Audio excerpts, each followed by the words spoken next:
Trump প্রশাসনের সঙ্গে চরম সংঘাতে হার্ভার্ড বিশ্ববিদ্যালয়।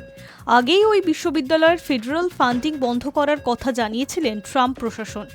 সেই সঙ্গে বন্ধ করে দেওয়া হয়েছে বিশ্ববিদ্যালয়ের $2 বিলিয়ন অনুদান। হার্ভার্ডের জন্য বরাদ্দ $230 কোটি ফেডারেল ফান্ডিং রাতারাতি আটকে দিয়েছিলেন মার্কিন president Donald Trump.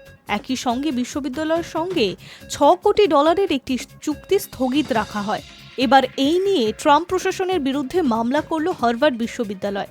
Boston federal আদালতে ওই মামলা করা হয়েছে বলে জানা গিয়েছে। ট্রাম্প সরকারের বিরুদ্ধে কেন এই মামলা, এই বিষয়ে হার্ভার্ড বিশ্ববিদ্যালয় জানিয়েছে, কোটি কোটি ডলারের ফেডারেল তহবিল বন্ধ করে দেওয়ায় হার্ভার্ডের শিক্ষা প্রতিষ্ঠানের সাংবিধানিক অধিকারের ওপরে আঁচ এসেছে। এই অভিযোগ করেই ট্রাম্প প্রশাসনের বিরুদ্ধে একটি ফেডারেল মামলা দায়ের করেছে তারা।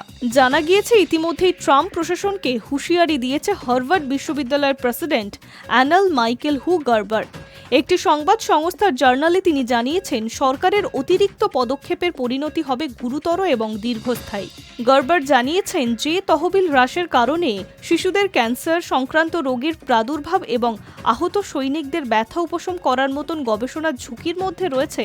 বিশ্বের সেরা বিশ্ববিদ্যালয়গুলির মধ্যে হার্ভার্ড বিশ্ববিদ্যালয় অন্যতম। সেখানে $2 বিলিয়ন অনুদান আটকে দিয়েছে ট্রাম্প সরকার। এই নিয়ে শুরু হয়েছে সংঘাত। হার্ভার্ড বিশ্ববিদ্যালয়ের দাবি, তারা যাতে একাডেমিক কর্মসূচি নিয়ে সরকারের নিয়ন্ত্রণের কাছে আত্মসমর্পণ করতে বাধ্য হয়, তার জন্য চাপ সৃষ্টি করার অংশ হিসেবে ওই তহবিল বন্ধ করে দেওয়া হচ্ছে। এই যুক্তি দেখিয়েই মামলা করেছে হার্ভার্ড বিশ্ববিদ্যালয়। High news network.